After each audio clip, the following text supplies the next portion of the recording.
Thank you for watching our video. Please give us a big like, subscribe to our channel for new videos every day with amazing cars. Leave us your opinion in the comment section on the video. Thank you. With the pending launch of Jaguar's electric I-Pace, Wolfgang Zeibart's role at Jaguar comes into clearer perspective. Zeibart joined BMW shortly after earning his engineering doctorate at the University of Munich in 1976. By the late 1990s, he was a board member and head of product development, sometimes tabbed as BMW's next CEO, but in 2000 he made an abrupt turn. He joined Tier 1 supplier Continental, and then Infineon as chairman and CEO, to focus on electrics and electronics.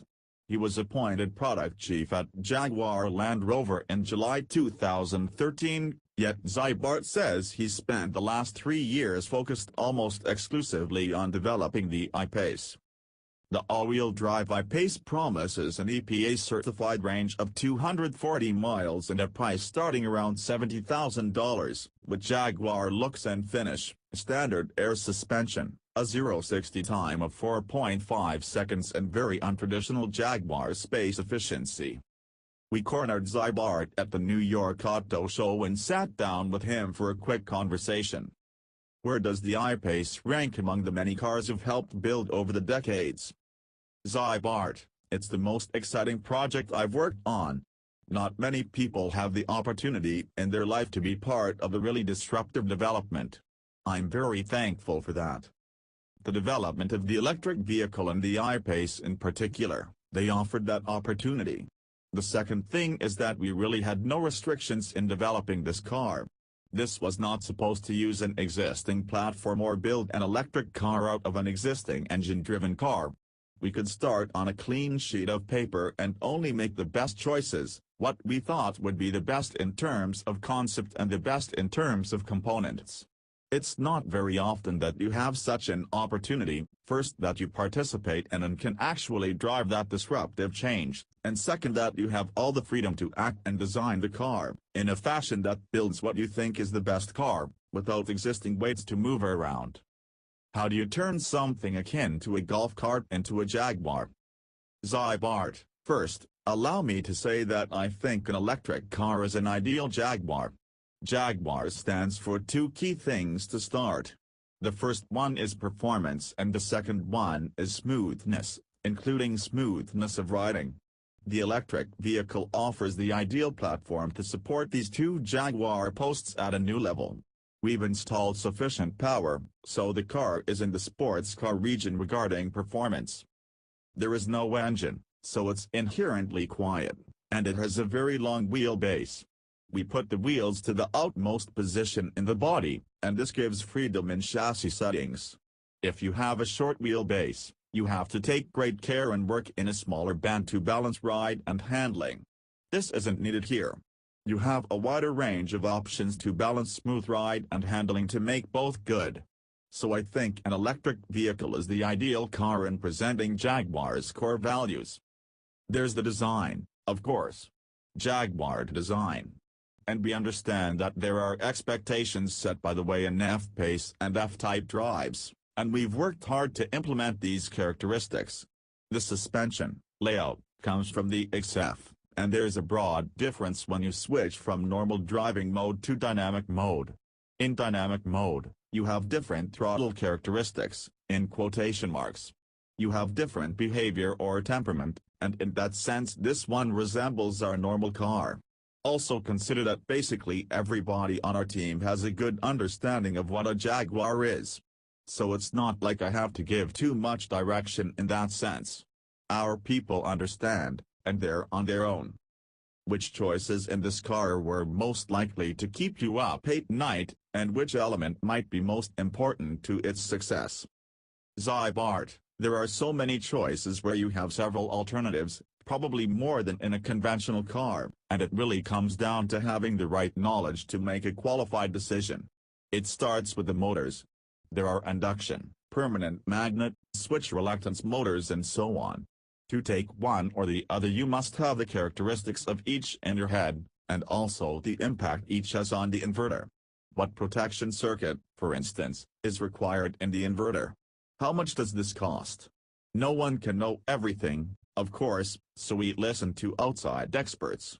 But when one of them or one of our own engineers takes a really strong, impassioned position, you have to have the depth of knowledge to evaluate. Now that it's done, I must say that there's very little that I see where we have made the wrong call. Batteries are important too, obviously. I think maybe the popular perception here is oversimplified. It's not just how much energy they can store, but how quickly you can get the energy in and out, at what operating temperature the battery works best, etc. It's at the border between chemistry and electricity, so electrochemistry, understanding that and the cell behavior and what it means for temperature control in terms of charging and discharge.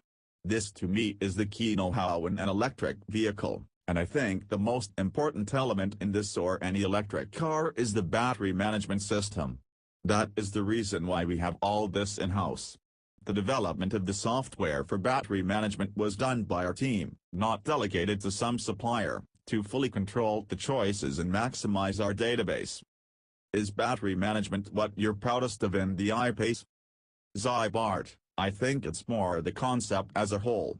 In the execution we've delivered, I think we are the first and only traditional, luxury, marque to really fully explore what an electric vehicle can do if you design it from scratch. There are some others to come, I must admit, and the Silicon Valley startups like Faraday Future are trying, and I have respect for them, but they are a little behind, not because they are lazy but because they don't have the same circumstances and scale we have on the traditional car side. Most of the traditional car companies are tempted to use existing platforms and electrify them, but to me this is the root of failure. You cannot exploit the advantages you have with an existing platform, and there have been basically two major advantages. The first is space utilization. At a given length, an electric-specific platform can basically get the interior space of a class above. You also start with the perfect wheelbase for the purpose you've chosen and an inherently low center of gravity, with a lot of latitude to tune for the ride and handling you desire.